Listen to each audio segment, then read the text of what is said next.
What's something about your culture nobody knows? I'm from a small village where women who lie lose their tongues. I watched it happen to 3 women in my family before they came for me. No trial, no mercy, just the elder's son holding your arms down while his father held up his hot iron blade.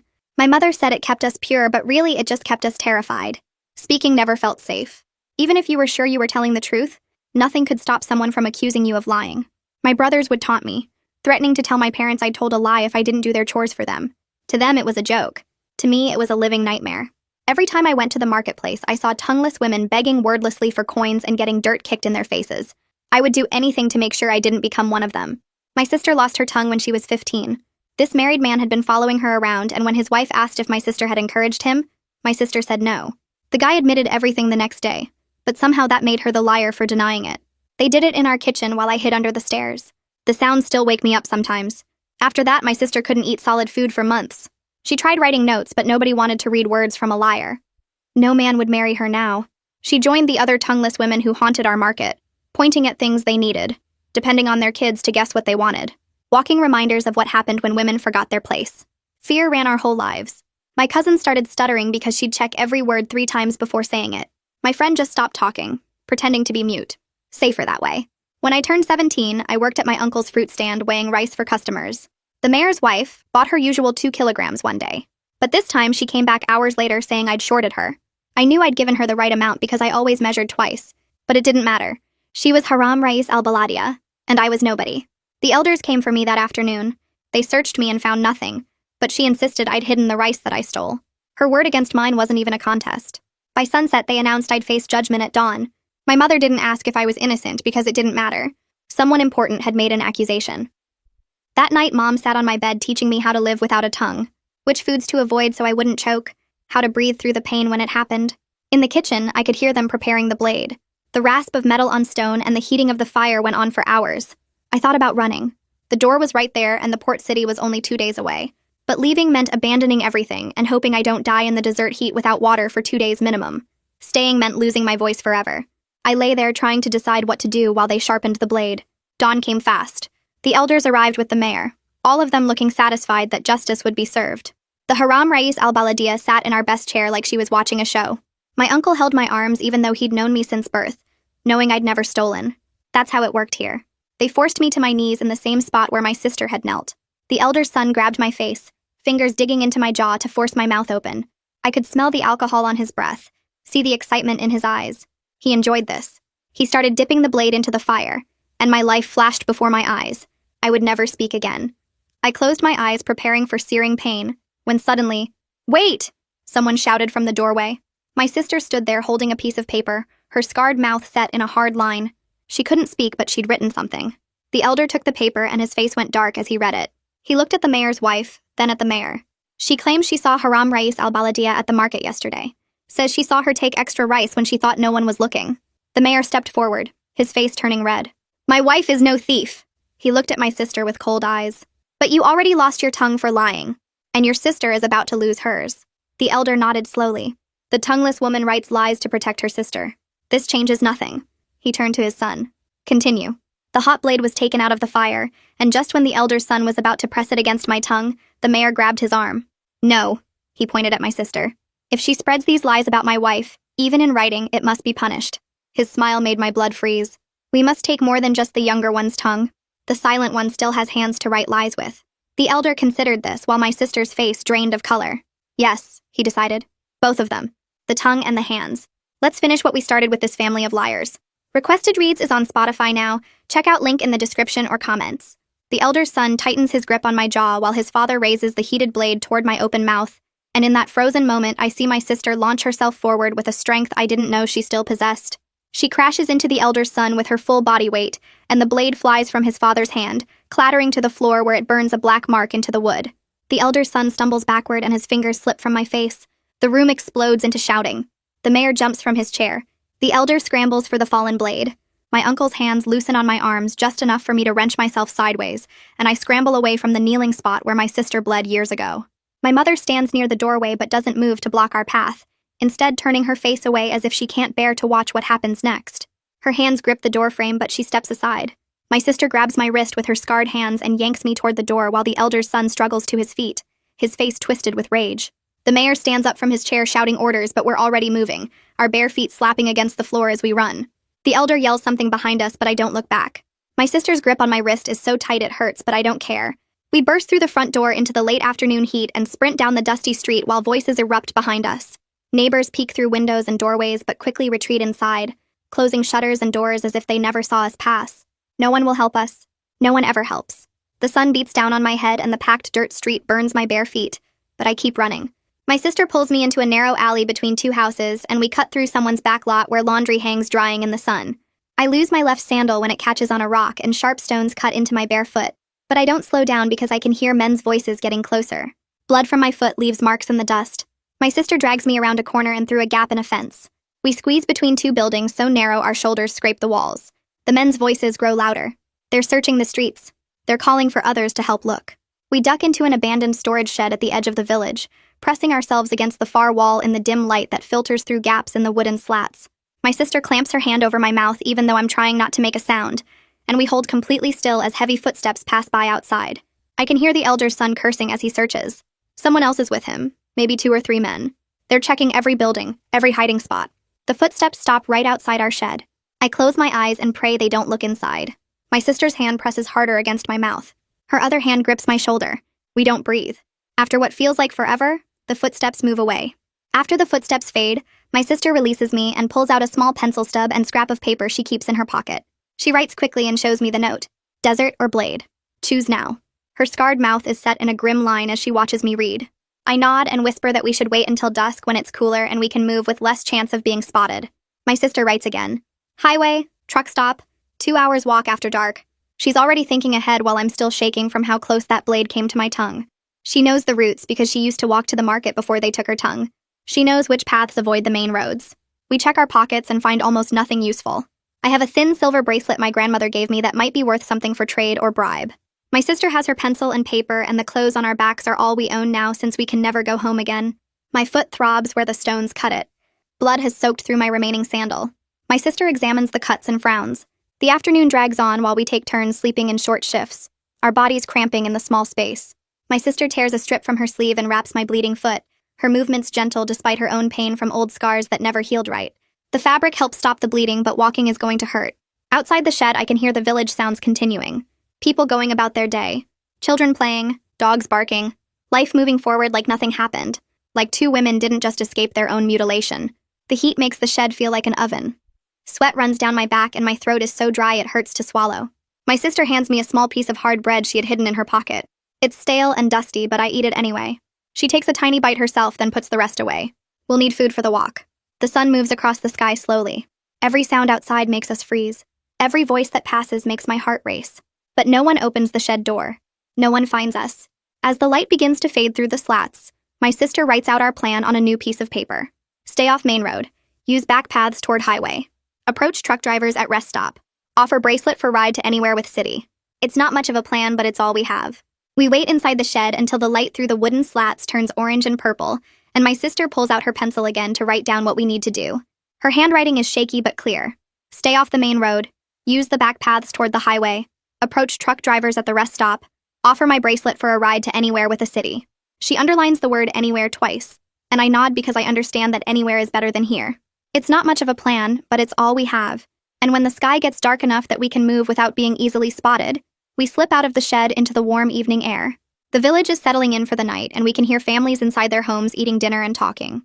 We move along the edges of properties, staying close to walls and fences, and every time a dog barks, my whole body goes stiff. My sister grabs my arm and we freeze against someone's back wall until the barking stops. Then we keep moving toward the edge of the village where the houses spread out and the desert starts. A man's voice calls out somewhere behind us, and we drop behind a pile of old wood and wait with our hands pressed over our mouths. The voice gets closer, then fades away in a different direction, and we stay hidden for another few minutes before moving again. My foot throbs where the cuts are and blood has soaked through the cloth my sister wrapped around it, but I don't say anything because we can't stop now. We can hear the highway in the distance, a low hum of trucks and cars that sounds like freedom, and we walk toward that sound as fast as we can manage. The walk takes way longer than 2 hours because we have to hide when we see headlights coming across the desert. The first time, we throw ourselves into a ditch and press our bodies flat against the rocky ground while a truck drives past on a dirt road. My sister's breathing sounds rough and painful, and I remember all the damage they did to her mouth and throat 5 years ago. The second time we hide, we crouch behind a big rock formation while two vehicles pass by, and I'm scared they're men from the village searching for us. My foot feels like it's on fire with each step, and my sister is limping too from old injuries that never healed right, but neither of us suggests stopping or going back. We finally reach the truck stop around midnight, and it's just a small paved area where big trucks pull off the highway to rest. The smell of diesel fuel hangs thick in the air, and we can see maybe 6 or 7 large trucks parked with their engines running. Some drivers are sleeping in their cabs and others are standing outside smoking or checking their cargo. My sister and I stay in the shadows at the edge of the paved area, and she pulls out her pencil to write another note. The paper is crumpled and dirty, but I can read what she writes. You talk. I watch. Show bracelet. Say city only. She positions herself where she can see my face and also see any driver I approach, and I know she's ready to pull me away if anything feels wrong. I take off my grandmother's thin silver bracelet and hold it in my shaking hand. Then I walk toward a driver who's checking the tires on his truck. He's older than my father would be, with gray hair and a face that looks kind instead of mean. I walk up to him and hold out the bracelet, and my voice comes out quiet and scared. Please, sir, we need a ride to the city. This is all I have to pay you. The driver looks at my bloody foot first, then at my sister standing in the shadows with her scarred mouth, and something changes in his face. He asks in a low voice if we're running from family or from the law, and I answer honestly that we're running from both because they're the same thing in our village. He stares at us for a long moment, and I'm scared he's going to tell us to leave or call someone, but instead he tells us his name is Tunde Rivers. He says he lost a niece 5 years ago to a village custom like ours, but in a different region, and he couldn't save her because he lived too far away and found out too late. His voice sounds sad and angry at the same time. Tunde waves away my bracelet and tells me to keep it.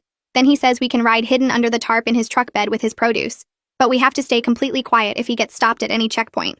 He warns us that if officials find us, he'll have to pretend he didn't know we were there, and we both nod because we understand. We climb into the back of his truck, and Tunde helps us burrow under a heavy canvas tarp that covers crates of melons and vegetables. The space is tight and dark and smells like dirt and diesel fuel, but it feels safer than anything has felt in days. We arrange ourselves between the crates so we won't roll around when the truck moves, and Tunde secures the tarp over us before walking back to the driver's cab. A minute later, the truck's engine gets louder and we start moving, pulling out of the truck stop and onto the highway. I feel every bump and turn in my stomach as we drive away from the only home I've ever known, away from the kitchen where they were going to cut out my tongue and cut off my sister's hands. My sister finds my hand in the darkness under the tarp and squeezes it 3 times, which is our childhood signal that means, I'm here with you. And I squeeze back 3 times to tell her the same thing. An hour passes in that cramped darkness and my legs start going numb from staying in the same position. The truck's engine has a steady rhythm that almost makes me drowsy despite my fear, but then I feel us slowing down and hear voices outside. My sister's hand tightens around mine as the truck comes to a complete stop. Through the gaps in the tarp, I can see bright lights and male voices are talking about checking cargo and seeing papers. Tunde's voice answers them, calm and friendly like he's chatting with neighbors about nothing important. He talks about the weather getting hotter and how the roads have more potholes this year, and one of the officials laughs at something Tunde says about his truck's bad suspension. My sister and I stay frozen under the tarp, barely breathing, while footsteps walk around the truck bed. Someone pats the canvas right above my head, and I feel my whole body go stiff with terror. But then the footsteps move away and I hear Tunde still talking about road conditions and delivery schedules. After what feels like forever but is probably only a few minutes, the truck's engine gets louder again and we start moving forward. My sister lets out a long, slow breath and I realize I've been holding mine too. We drive for hours more and my body aches from the cramped space between the crates. The smell of melons and diesel makes my stomach turn, and my cut foot throbs with every bump in the road. Somewhere in the middle of the night, the truck slows again and pulls off the highway. Through a gap in the tarp, I see bright lights and gas pumps, and Tunde gets out to fill the tank. I watch people moving around the gas station, mostly truck drivers like Tunde, and then I see a man standing near the building entrance. He's wearing the same kind of long shirt that men from our village wear, and something about the way he stands makes my blood go cold. I've seen him before at the marketplace talking to the elder's son. My sister sees him too, and her whole body goes tense next to mine. Tunde must notice something wrong because he finishes pumping gas faster than normal and climbs back into the cab. Instead of getting back on the highway we came from, the truck turns onto a different road. Through the tarp gap, I see a sign pointing to a longer route that goes around the mountains instead of through them. The detour will add time to our trip, but I'm grateful that Tunde saw the danger and changed course. The cramped position is making my sister's old scars hurt worse. I can feel her hands shaking next to mine, and I know the scar tissue in her mouth must be bothering her too from all the stress. I remember how our mother used to massage her fingers after the blade took her tongue, gentle circles on each finger to help with the pain.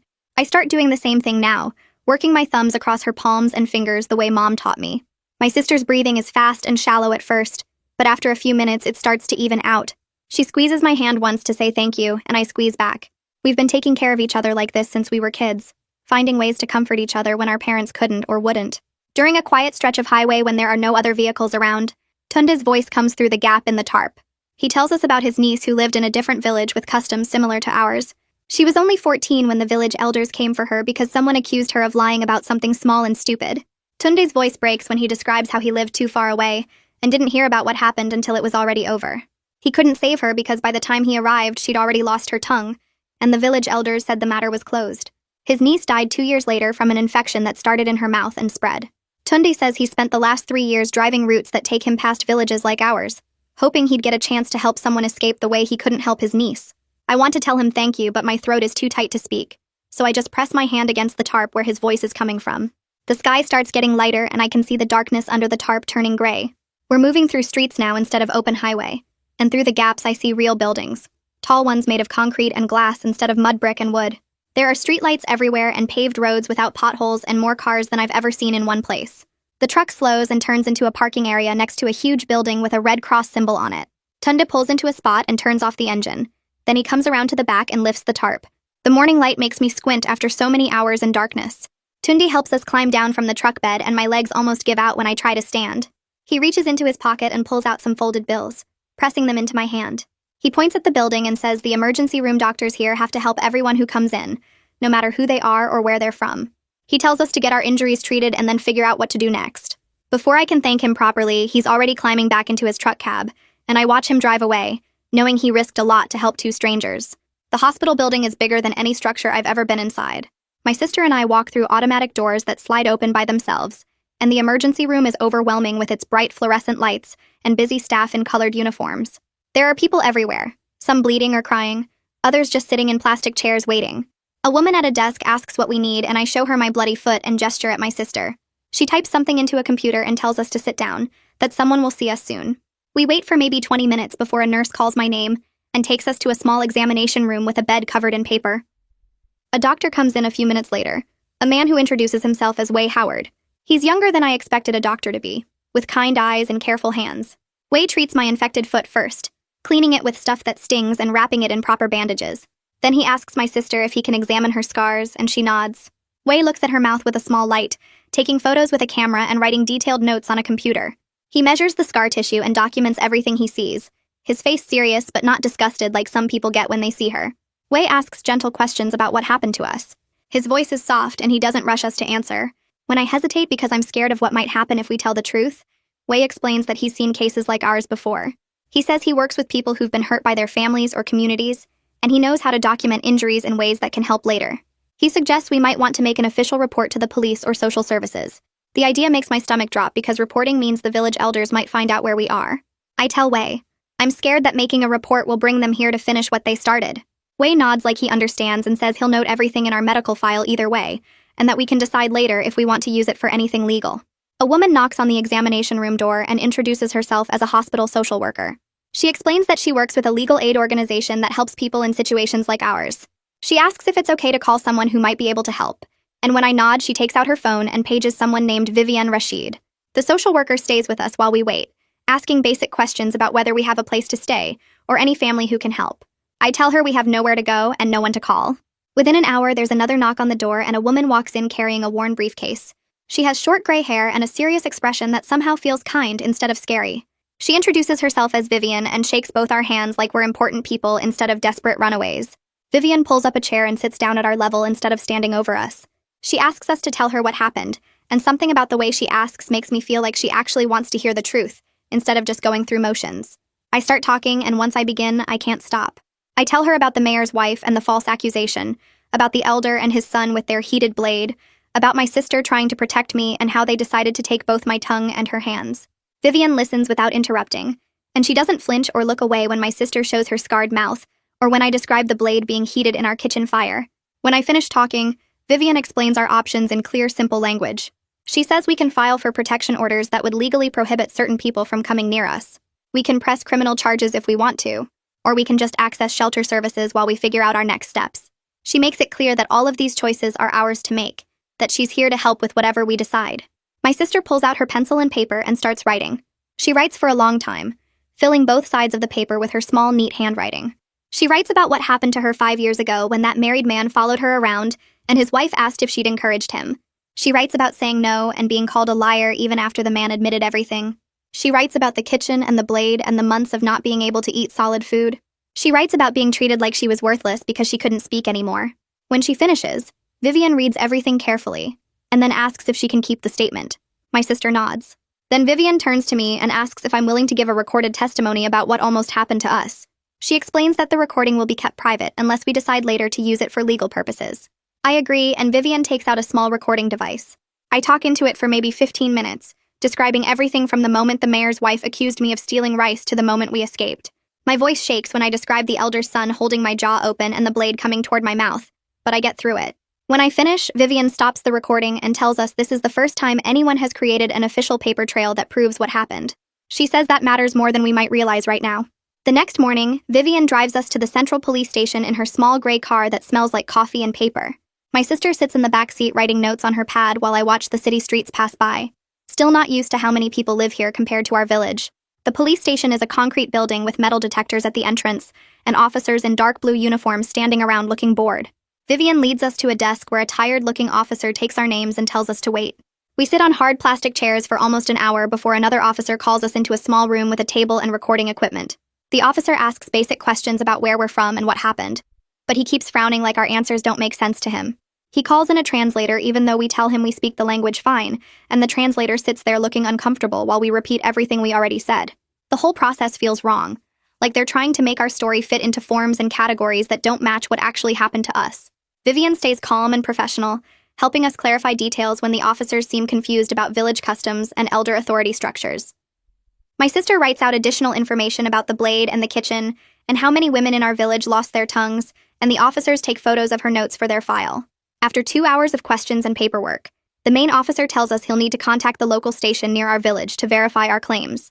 Vivian's expression doesn't change, but I see her jaw tighten slightly. We leave the station and sit in her car while she makes phone calls to someone she calls a provincial contact. An hour later, Wei shows up at the station carrying a thick folder of medical records. He walks into the building with confident steps, and I wonder if doctors just naturally look like they belong everywhere. Through the station windows, I can see him talking with the officers and laying out papers on their desk. He points to documents and photos, his hands moving precisely as he explains something. The officers lean forward to look at the evidence he's brought. Wei stays in there for 30 minutes, and when he comes out, he nods at Vivian through the car window. Vivian goes back inside and returns 20 minutes later looking frustrated. She starts the car and drives us to a coffee shop 3 blocks away. Inside the coffee shop, Vivian orders us tea and sits down heavily in her chair. She explains that the local police station near our village told the city officers this is a domestic tradition matter outside legal authority. The village officer said these customs have existed for generations, and that outsiders shouldn't interfere with local practices. Vivian pulls out her phone and starts making calls right there at the coffee shop table. She talks to someone named Hassan about provincial jurisdiction and cultural practice laws. She calls another person about human rights violations and federal oversight. She calls a third person asking about precedent cases. My sister and I sit quietly drinking our tea while Vivian works through her contact list with sharp, focused energy. By the time the sun starts setting, Vivian has connected with a prosecutor at the provincial level, who apparently has been trying to build cases against villages that practice these brutal customs. She explains to us that this changes our strategy completely. Instead of going through local police who dismiss these cases, we'll work with provincial authorities who have broader power and less connection to village politics. It will take longer, she warns us, maybe weeks or months instead of days, but it has a much better chance of actual legal consequences for the elder and the mayor. The next afternoon, a woman named Ren calls Vivian's office while we're there organizing paperwork. Ren introduces herself as a reporter working on a story about traditional practices and modern law. My first reaction is absolute panic because media attention feels dangerous, like putting a target on our backs for anyone from the village to find us. Vivian asks Ren careful questions about her story angle and editorial standards. Ren explains she wants to focus on the policy gaps and legal frameworks, rather than personal trauma details. She promises complete anonymity with altered voices in any recordings, and no identifying information about our specific village or situation. Vivian looks at us and asks what we think. My sister writes quickly that media coverage might help other women, and I realize she's probably right even though it scares me. We agree to meet with Ren under strict conditions that Vivian negotiates over the phone. 2 days later, Ren comes to Vivian's office with a small recording device and a notebook. She's younger than I expected, maybe late 20s, with short hair and tired eyes. She asks us questions about the legal process and what barriers we faced, not about the blade or the kitchen or the specific terror we felt. She asks about village power structures and how women's voices get silenced in these systems. The interview lasts an hour, and Ren keeps her word about focusing on policy rather than pain. When the article runs in a regional newspaper 3 days later, I read it twice, feeling exposed and validated at the same time. Ren wrote about how national laws prohibit mutilation and violence, but local enforcement often dismisses these cases as cultural matters.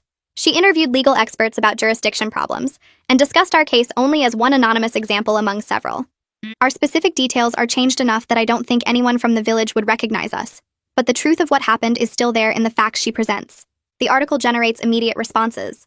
Vivian shows us emails from people donating money to the legal aid fund that's helping with our case.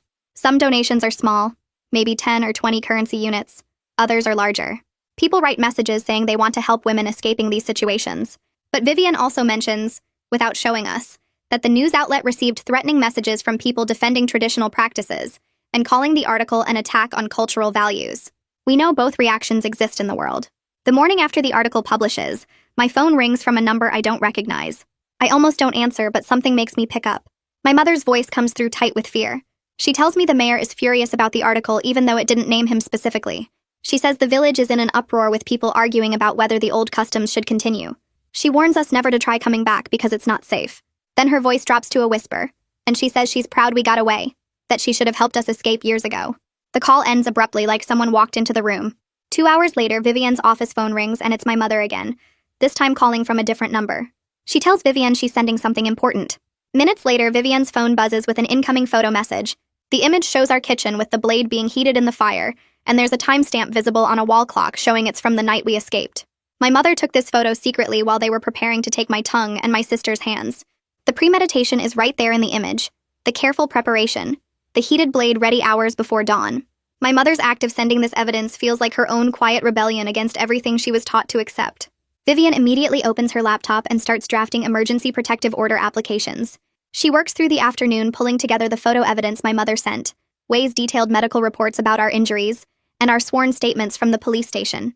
She explains that these orders will legally prohibit the elder, his son, and the mayor from coming within a certain distance of us, or contacting us in any way. The orders will be registered at both provincial and local levels. Enforcement in the village itself will be complicated, she admits, since the local police already dismissed our case once, but having the orders on record creates legal consequences if they're violated. She files the applications electronically, and tells us we should hear back within 48 hours about whether a judge will grant them. That evening, Vivian's phone rings while we're eating dinner at the shelter. She steps into the hallway to answer, and I can hear her voice go tight even through the closed door. When she comes back and her face looks worried, and she sits down across from us. Men showed up at Tunde's truck yard asking questions about his routes and what cargo he carried last week. They wanted to know if he picked up any passengers and where he dropped them off. Tunde told them he only hauls produce, but they kept pushing, and one of them took photos of his trucks and wrote down his license plate numbers. He called Vivian right after they left because he's scared they'll come back or follow him or hurt his family for helping us. His voice shook on the phone when he told her he might need to step back from our case because he can't risk his wife and kids getting targeted. I feel sick hearing this because Tunde saved our lives, and now he's in danger because of us. My sister writes on her notepad asking if he's okay, and if we should do something to protect him. Vivian makes another call right there from the shelter dining room and talks to Tunde for almost 20 minutes. She tells him she doesn't need him to testify in person at any hearing or trial. An anonymous written statement describing the night he picked us up will be enough for the court record. He just needs to write down what happened, sign it, and mail it to her office without his return address on the envelope. No one will know his name or where he lives, and he won't have to appear anywhere publicly. Tunde agrees to send the statement, and Vivian promises to keep his identity protected in all the legal paperwork. After she hangs up, I tell her I feel terrible that someone who helped us is now getting threatened. She says this is what happens when powerful people feel cornered, but that we can't let fear stop us from seeking justice. The next morning, I wake up to voices in the shelter hallway and the sound of staff members moving quickly past our door. My sister and I get dressed and find the shelter director talking to 2 staff members near the front entrance. They noticed men standing across the street about an hour ago, just watching the building. The men aren't doing anything illegal, just standing there on the sidewalk smoking and looking at everyone who goes in or out. The shelter staff already called the police who showed up and questioned the men, but couldn't arrest them for standing on a public street. The police told the men to move along, but they just walked to the corner and kept watching from there instead. The shelter director tells us we need to pack our things because Vivian is arranging an emergency move to a different location with better security. We go back to our room and stuff our donated clothes and toiletries into plastic bags since we don't have real luggage. Everything we own fits in 2 grocery bags, and that makes me feel small and powerless. We're supposed to be safe here, but we're still running, still hiding, still looking over our shoulders. A van with tinted windows pulls up to the shelter's back entrance an hour later, and we climb in with our bags. The driver takes a long route through the city, making several turns and doubling back to make sure no one follows us. The new shelter is in a different neighborhood with a locked gate and security cameras. We have to show ID to get in, and visitors need appointments scheduled in advance. Our room is smaller than the last one, but it has a lock that works and bars on the windows. My sister and I unpack our few things and sit on the beds not talking because there's nothing to say. We thought we escaped when we left the village, but the fear followed us here. That night I fall asleep quickly because I'm exhausted, but the nightmares start around 2 in the morning. I'm back in our kitchen and the elder son has my jaw in his hands. I can smell the alcohol on his breath and see the heated blade coming toward my mouth. I try to scream but no sound comes out, and I wake up gasping with my jaw clenched so tight it aches. My sister is awake too, sitting up in her bed watching me with worried eyes. This happens every night for the next week. I'm scared to fall asleep because I know the nightmare is waiting. Wei calls to check on us and I tell him about the dreams. He says it's a normal response to trauma and gives me the number for a counseling group that meets at the hospital twice a week. The group is for people who've experienced violence and they have therapists who understand what we're going through. I write down the information, but I'm not sure I'm ready to talk about it with strangers. Ren's second article comes out 3 days after we moved to the new shelter. This one is different from the first because it focuses on laws and policies instead of personal stories. She interviewed lawyers and professors about how traditional village customs conflict with national laws that protect people from violence. The article talks about the gap between what's legal on paper and what actually happens in small communities where elders have more power than police. She mentions our case only briefly as one example among many, and she doesn't use any details that could identify us. Reading it feels less scary than the first article because it's about systems and rules, not about me and my sister specifically. The article seems to change the conversation online from people arguing about whether our story is real to people debating what the government should do about villages that still practice these customs. A woman from a provincial organization calls Vivian's office the next day. The group works on women's rights issues and they want to help with our case. They've been documenting similar situations for years and they have files on at least a dozen other cases from nearby villages. Women who lost their tongues for supposed lying, women who lost fingers or hands, women who were beaten or burned for breaking traditional rules. The organization sends over thick folders of statements and photos and medical records that show this isn't just about our village. It's a pattern that happens in multiple places, and the legal system has mostly ignored it. Vivian meets with the organization's lawyers, and they agree to work together on our case. Having more evidence and more legal help makes everything feel more real and more serious. 5 days after we escaped from our village, Vivian drives us to the provincial courthouse for our hearing. The building is huge with marble floors and high ceilings that make every sound echo. We pass through metal detectors and security guards check our bags. The courtroom is on the 3rd floor and it's bigger than any room I've ever been in. Rows of wooden benches face a raised platform where the judge sits, and there are tables for lawyers and a separate area for witnesses. Everything feels formal and confusing with procedures I don't understand. The mayor's lawyer stands up as soon as we enter and immediately asks the judge to dismiss our case. He argues that since the defendants haven't appeared in court, and since everything happened in the village under traditional customs, the provincial court has no authority to issue orders. Vivian stands up and responds that the defendant's absence is exactly why we need protection orders, and that national law supersedes local customs when it comes to violence and bodily harm. The judge listens to both sides and asks questions about jurisdiction and evidence. I sit at the table next to Vivian trying to follow the legal language but understanding maybe half of what they're saying. My hands are shaking and my sister keeps writing notes asking if we're going to lose. After almost an hour of arguments, the judge denies the dismissal motion. He says our case raises serious questions about human rights and traditional practices, and he's granting temporary restraining orders while ordering a full investigation into what's happening in our village. The orders prohibit the elder, his son, and the mayor from coming within 500 meters of us or contacting us in any way. Vivian squeezes my hand under the table and I feel something small shift inside me. Maybe the legal system can actually work for people like us. Maybe we're not completely powerless. Over the next 2 days, other women start sending statements to Vivian's office. Some are anonymous, just typed pages with no names attached. Others include photos of scars on tongues or missing fingers or burn marks. One woman sends a video of herself trying to speak with half her tongue gone, explaining what happened to her when she was 16. Another woman writes about watching her mother lose her tongue, and then years later losing her own. The statements come from different villages, but they all describe the same basic system where men decide if women are lying and punish them without trials or evidence. Together, they build a picture that shows this isn't rare or isolated. It's systematic abuse that's been happening for generations, while everyone pretends it's just culture or tradition.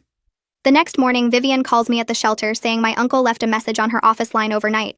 She plays it for me over the phone and I hear his voice, tired and rough like he hasn't slept in days. He says he wants to apologize for holding my arms that day, that he knew I never stole anything and he should have stood up for me. He says he'll testify about what happened if Vivian can guarantee the village won't come after him for speaking against the elder and the mayor. His voice cracks when he talks about watching them prepare the blade and knowing it was wrong but being too scared to stop it. I feel angry at him for his earlier weakness and relieved that he's willing to help now, and I don't know which feeling is stronger. Vivian tells me she can arrange protective measures for him if his testimony is solid, and I say yes because we need every witness we can get, even if I'm still mad at him for what he did. That same afternoon, Ren calls Vivian with something big. She's been digging through public records at the market office and found financial documents showing the mayor's wife has been skimming money from vendors for months. The rice she accused me of stealing was part of a bigger scheme where she used altered scales to cheat customers and pocket the difference. Ren found witness statements from 3 other vendors who saw her taking extra rice and produce, but were too scared to report it because of who she was. The statements are dated from weeks before she accused me, which proves she was already stealing when she blamed me for her own crime. Vivian adds these records to our case file and says this changes everything, because now we can show the false accusation was meant to cover up the mayor's wife's theft pattern. 2 days later, police get a warrant to search the mayor's wife's market stall based on Ren's evidence. I'm not there to see it, but Vivian tells me they found altered scales with weights that had been filed down to show less than the actual amount. They also found a notebook where the mayor's wife kept records of how much she skimmed from different vendors each week, including the 2 kilograms of rice she claimed I stole.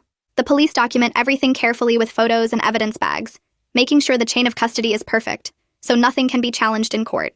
Vivian meets with the officers to add this physical evidence to our case, explaining how it proves my accusation was false and was designed to hide the mayor's wife's own criminal activity. She says the altered scales alone are enough to show a pattern of theft that makes the wife's accusation against me completely unreliable.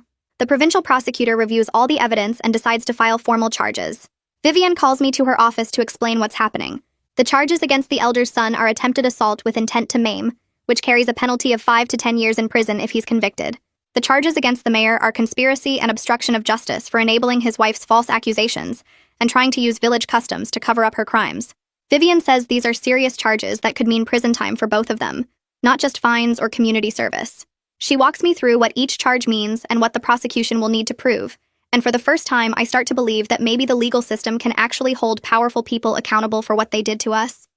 The arrests start the next day. The mayor gets detained at the provincial government building where he went to lobby against our case, and police officers walk him out in handcuffs while other officials watch. Vivian sends me a text with the news and I feel something loosen in my chest that's been tight since the day I ran. Police also go to the elder's home with a warrant and seize the heated blade as evidence, photographing the scorch marks on our kitchen floor where it fell. The elder's son isn't there when they arrive, and neighbors say he left the village 2 days ago. Police issue a warrant for his arrest and add him to a regional database, but Vivian warns me he might stay hidden for a while since he knows what's coming. That same week, my mother contacts Vivian through a secure number and says she wants to leave the village with our youngest sibling.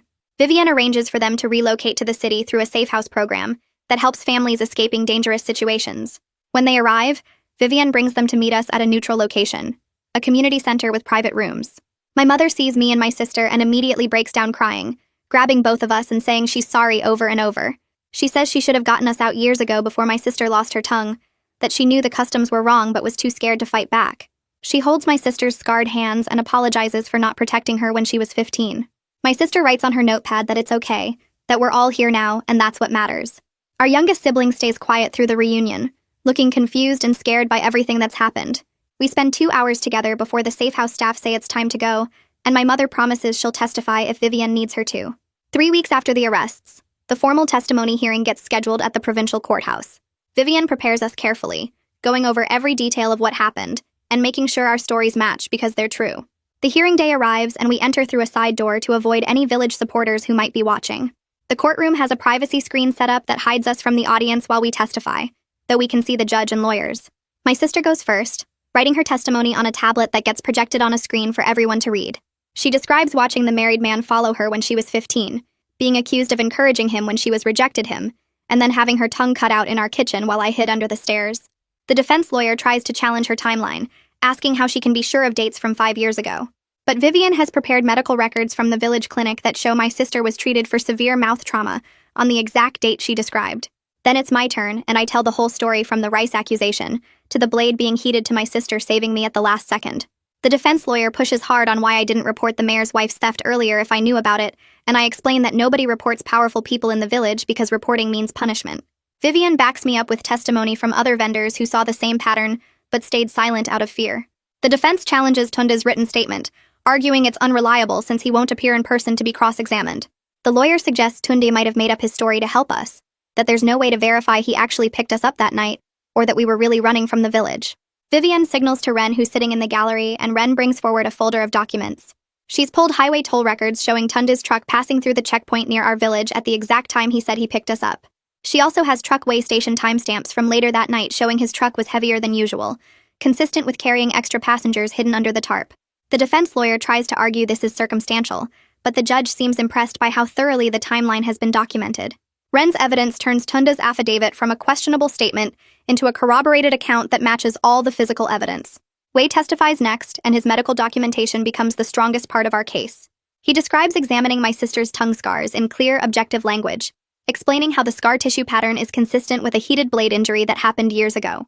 He shows photos of the scarring and explains why it couldn't have been caused by accident or disease. Then he presents his findings about my injuries from the day we escaped, including the infected foot and the jaw bruising where the elder's son grabbed my face. His testimony is calm and factual, just describing what he observed and documented without any emotional language. The judge asks several questions about his methodology and seems satisfied with Wei's answers. The defense tries to suggest my injuries could have happened some other way, but Wei has detailed photos with timestamps that prove when and how each injury occurred. His documentation makes our story undeniable because it's not just our word anymore. It's physical evidence that can't be explained away. After 2 days of testimony, the judge reviews all the evidence and makes his ruling. He grants permanent protection orders prohibiting the elder, his son, and the mayor from any contact with me, my sister, or any member of our family. The orders include a 500-meter distance requirement and ban any communication whether direct or through third parties. He sets trial dates for the criminal charges against the elder's son and the mayor, scheduling them for 3 months out to give both sides time to prepare. Then he addresses the bail question and denies it for the mayor, ruling that his position of power in the village makes him a flight risk and a potential threat to witnesses. The mayor will stay in custody until trial. Vivian squeezes my hand under the table when the judge announces the bail denial, and I feel something like safety for the first time since this whole thing started. The protection orders are real and enforceable, and knowing the mayor can't come after us while he's locked up makes me believe we might actually be safe now. The shelter staff connects me with a job opening 2 days after the court hearing. A fruit wholesaler needs someone for inventory tracking and customer orders, and the work pays enough that I could save toward rent if I'm careful. The interview happens in a warehouse that smells like citrus and earth, reminding me of my uncle's stand but without the fear attached to those memories. The owner asks basic questions about my experience weighing produce and dealing with customers, and I answer honestly about working at the fruit stand before everything happened. He nods and says I can start Monday morning at 6, then shows me the inventory system on a tablet that tracks everything digitally instead of on paper. My sister enrolls in an assistive technology course at a community center that same week. The program teaches communication methods for people who can't speak, covering everything from basic sign language to apps that convert typed text into spoken words. She comes back from the first session with information about devices that could give her more independence, and I see hope in her eyes that wasn't there before. The course meets twice a week and costs nothing because it's funded by a disability services grant. My mother starts attending counseling sessions at a different community center across town. She goes every Thursday afternoon and doesn't talk much about what happens there, but she seems a little less tense each week. She finds work at a laundry service that operates out of a basement near our shelter, folding clothes and running pressing machines for hotels and restaurants. The owner doesn't ask questions about her background or require references, just watches her work for an hour and then offers her the job. Our youngest sibling enrolls in a city school where nobody knows about our village or our family history. The teachers treat them like any other kid and they come home talking about math class and playground games instead of living in constant fear. Watching them just be normal feels like the best thing that's come out of leaving. The provincial government sends oversight officials to our village 3 weeks after the court hearing. They arrive with police escorts and legal authority to replace the entire village council. The new administrators post a formal decree in the marketplace condemning the tongue-cutting practice in language that leaves no room for interpretation. The decree states that anyone who attempts the practice will face immediate arrest and prosecution under national law, with prison sentences ranging from 10 to 20 years. Vivian sends us photos of the posted notices, and seeing those words displayed where everyone can read them makes something loosen in my chest. Some villagers grumble that outsiders are destroying their traditions, and that the government has no right to interfere with local customs. Others stay quiet, but you can see the relief on their faces, especially the women who've been living in fear for years. An anonymous reporting system gets installed in the village during the same week the new administrators arrive. They set up a dedicated phone line that women can call without giving their names, and they install a lockbox outside the new administrative office where people can drop written reports without being seen. Within the first month, a dozen reports come in about various forms of violence and coercion that have nothing to do with tongue cutting, but show how deep the problems run. The reports describe forced marriages, stolen wages, beatings, and threats that kept women silent for years. Provincial investigators begin quietly following up on each report, interviewing witnesses and building cases. Vivian tells us about the reporting numbers during one of our check-in meetings, and knowing that other women are finally speaking up feels like something is actually changing. Ren publishes her third article focusing on the recovery process and policy outcomes rather than the trauma itself. She interviews legal experts about what systemic changes are needed and talks to social workers about how survivors rebuild their lives after escaping traditional violence. The piece mentions our case only briefly as one example among many, which feels like being seen without being consumed by public attention. She includes quotes from provincial officials about the new oversight measures and from NGO workers about similar interventions in other regions. Reading the article feels different from the earlier ones because it's not about our pain anymore. It's about what comes next and how to prevent this from happening to others. The mayor's wife issues a public statement through her lawyer 2 months after the protection orders get granted. The statement formally retracts her accusation against me and admits she took the extra rice herself to cover a gambling debt she'd been hiding from her husband. She offers financial restitution for the harm caused, suggesting an amount that Vivian immediately says is too low. Vivian negotiates back and forth with the lawyer over email and phone calls, pushing for enough money to cover our medical bills and contribute toward our housing deposit. They settle on an amount that's 3 times the original offer, paid in 2 installments with the first one arriving within a week. The money gets deposited into an account Vivian helped us open, and seeing that balance makes the idea of our own apartment feel real instead of impossible. The mayor accepts a plea agreement 3 months after his arrest. The terms require him to resign from the office permanently and accept a lifetime ban from holding any government position. He pays substantial fines that get split between the provincial treasury and a victim services fund, and he has to perform 200 hours of community service at a women's shelter in the city. It's not perfect justice because he doesn't go to prison, but Vivian explains that most victims of village customs never see any accountability at all. She says this outcome sends a message to other village leaders that enabling these practices carries real consequences. I think about whether it's enough and decide that watching him lose everything he valued counts for something, even if it doesn't undo what almost happened to us. The elder's son gets arrested after starting a bar fight in a neighboring town 4 months after we escaped. He punches someone over a card game dispute and the police get called. When they run his identification at the station, the outstanding warrant from our case pops up in the system. The officers execute the warrant immediately, and this time he's held without bail because he's already shown he'll run. Vivian calls to tell us the news, and I feel my shoulders drop with relief I didn't know I was carrying. Knowing he's in custody and can't come looking for us helps me sleep a little better at night, though the nightmares still come sometimes. My sister and I move into a small 2-bedroom apartment through a housing assistance program 5 months after arriving in the city. The program subsidizes part of our rent for the first year, while we build up savings and job stability. We spend a weekend furnishing it with secondhand basics from charity shops, finding a couch that's only slightly worn and a kitchen table with mismatched chairs that work fine. We buy our own locks for the doors and windows, the kind that need keys from both sides so nobody can break the glass and reach through. Having a space that's truly ours, with locks we control and neighbors who don't know our history, feels like the most valuable thing we've ever owned. My sister hangs curtains in her room, and I set up a small desk where I can do inventory paperwork from my job. I start keeping nightly voice memos on a cheap phone Vivian helped us get through a donated phone program. Every night before bed, I record my thoughts and experiences, talking through what happened during the day and how I'm processing everything that brought us here. The recordings are just for me, a way to reclaim my voice and prove to myself that I can speak without fear now. Some nights I talk for 2 minutes, other nights for 20, depending on what's weighing on my mind. I block harassing numbers when they appear, usually from area codes near our old village, and I don't let them stop me from using the phone. Slowly, my sleep improves as the nightmares become less frequent, dropping from every night to maybe twice a week, then once a week, then occasional. 4 months after our escape, we set up our small apartment for dinner with the people who helped us get here. My sister wipes down our secondhand table while I arrange mismatched plates and cups we bought from the charity shop.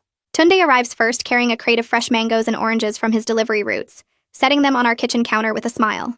Wei shows up next with a bag full of bandages, antiseptic, and basic medical supplies for our first aid kit, explaining we should always keep these things on hand.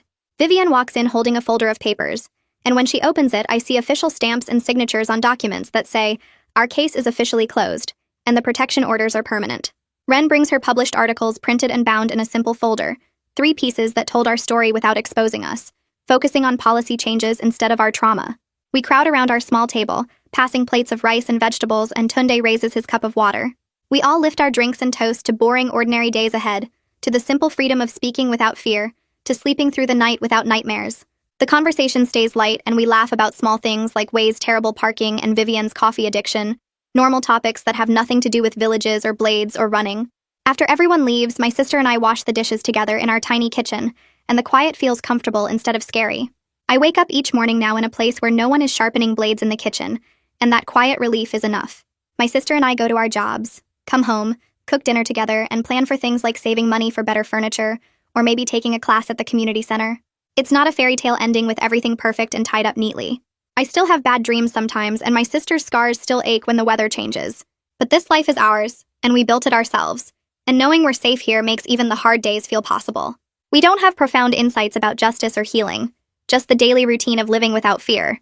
And that turns out to be enough. Congrats on making it to the end without throwing your phone. Reward yourself by subscribing and letting the algorithm enable us again.